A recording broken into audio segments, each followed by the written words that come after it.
Welcome to the Courage to Live podcast. My name is Josh Bitsko. I'm a retired police captain out of Las Vegas with 24 years of experience. Currently, I travel the country and I teach resilience and mindset to first responders, and specifically on how to maintain resilience and mindset during critical incidents and the difficult emotions that happen during those types of incidents. Today, we're going to talk about leadership in chaos. How to lead when it seems like the world is collapsing around you. So there's this thing called the fishbowl effect. When you're a leader, all eyes are on you on all sides. And that can be very difficult and it can be very stressful, especially for new leaders that aren't used to that much attention on them. But we can also use that. We can use that to project calmness during chaos. And it doesn't have to be in law enforcement, it can be in business, it can be in life when it feels like everything is going wrong. Um, you're stressed out, your people are stressed out. Well, all eyes are still on you. And one of the biggest things that I learned throughout my career and being in leadership positions in many different capacities is calm is contagious. Meaning is if as a leader you are projecting calmness, even if on the inside you're full of stress, projecting that calmness shows the people around you that maybe this isn't as bad as it seems. And again, on the inside, you may be a hot mess, but externally, you're exuding that calmness, and people take notice to that. But how do you do that, especially when you're stressed? Well, one of the things that I did when I was a new leader, when I was a new sergeant, is 2010, and I would go on critical incidents and I would feel that stress. Not the stress necessarily of the incident itself. I'd been a cop for a long time, I'd been in dangerous situations. It was the pressure that all eyes were on me and I had to make the right decisions. And I felt it. I felt it internally and I could feel that I was showing it on the outside by my own mannerisms being chaotic and disjointed.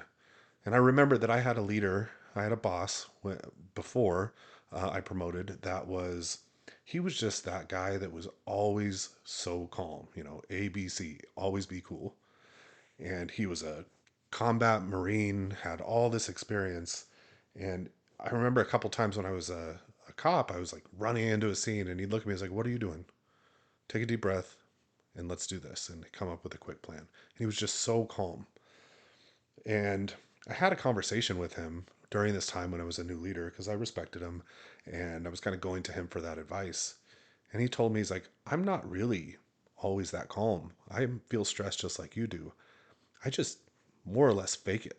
And I faked it for so long that I was that calm that that's just how I am." So, faking that calm, focusing on still, being still, what your body language looks like, what's your voice tone, how are you giving direction to people? And as you do that, as you are projecting this calmness around you, well, it becomes second nature, even when you're stressed. So internally, your heart rate might be skyrocketing. You might be feeling that dump of cortisol, that dump of adrenaline, knowing that all eyes are on you. But you can still externally project that calmness so the people around you will be brought down. And it's not just your employees. In policing terms, you show up on a scene and it's chaotic and there's people screaming, maybe somebody is shot or hurt, and everybody's running around. If you show up as a cop and you're calm, it's not just going to calm your people, it's going to calm everybody on scene and everybody around you. And so making that a focus and really just making sure you're aware of how you're presenting yourself during stress and during chaotic scenes, that's how you overcome that or create that ability to create calmness on scenes and on during incidents. And like I said, it doesn't have to be, it can be in your home life, it can be in business, it can be as a first responder, as a police officer, a leader, a firefighter, a leader. So that will have a big effect on the people around you. But then again, how do you make decisions? Well, under stress, know that you only have a certain amount of mental capacity to make decisions because, when your body goes into that fight or flight mode, a lot of your, you know, systems are focusing on keeping you alive, right? You have the increased heart rate and breathing faster and tunnel vision and all these things that come with that increased stress and that fight or flight response. But you still have to make decisions, especially when you're in a leadership position. So, how do you do that? Well, also remember that sometimes the best plans are simple plans. And the people that work for you, they know what they need to do. They're just looking for some guidance, maybe that gentle nudge pushing them in that direction. So when you're headed to a scene or you're showing up to work knowing everything is falling apart around you, make sure in those moments of calmness while you're on the way there or when you have a moment that you come up with a simple plan, knowing what needs to be done. Take, an active shooter, for example. Obviously, that's an extreme example, but there are two priorities when it comes to an active shooter response. It's how quick you stop the bad guy and how quick you get medical to the people that are hurt. Those are the main two strategies. Those are the decisions that, if those things happen fast, then you will go down in history as having a successful response or a failed response.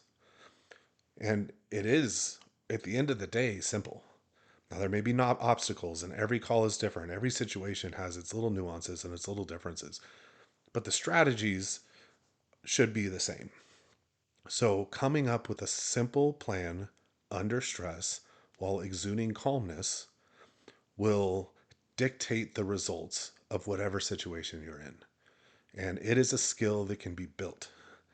Resilience, leadership, all these are skills. People think that they're naturally given. You're born a good leader, you're born brave, you're born resilient, but that's just not true. Is you can what you put your time and energy in to build and to become better at, you will. So, focusing on being calm, putting yourself in situations and stepping up to be a leader in those hard situations also gives you those mental reps to become better at it. And before long, you will just be calm on scenes. That's exactly what happened to me. Is at first I was stressed and I was putting a lot of mental energy into exuding that calmness under, when chaos is around me.